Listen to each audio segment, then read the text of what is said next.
На меѓународниот меморијален турнир во борање што се одржа викендов во Прилеп, боречкиот клуб Спартак учествуваше со 4 борачи, 2 во пионерска и 2 во младинска конкуренција.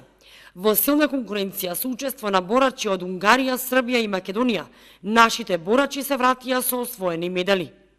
Во младинска конкуренција Леон Трајанов го освои првото место и Васе Нисев го освои третото место. Додека младите такмичари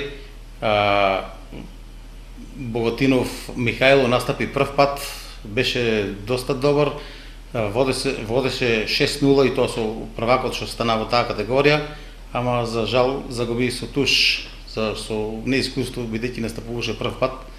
И Бобан Иванов исто така изгуби, значи двајцата останаа без пласман, а додека двајцата заемаа медали. Кочанските борачи се уште тренираат во лоши услови. Салата во која ги одржуваат тренинзите и понатаму не е санирана. Оштетена е кровната конструкција, а додека чекаат санација на истата, борачите тренинзите ги обавуваат во салата кај гимназијата. Борачите на боречкиот клуб Спартак и покрај отежнатите услови за одржување на тренинзите, сепак се амбициозни и упорни во однос на учество на турнири. Продолжуваат со подготовките за учество на сите наредни првенства. Најавено е дека на 15 септември ќе се одржи првенство за пионери, а по него и младинско и државно првенство. Митров додаде дека се размислува и на темата за реализирање на меморијалниот турнир Андонов Колев, кој што заради немање организација паузираше 1 година.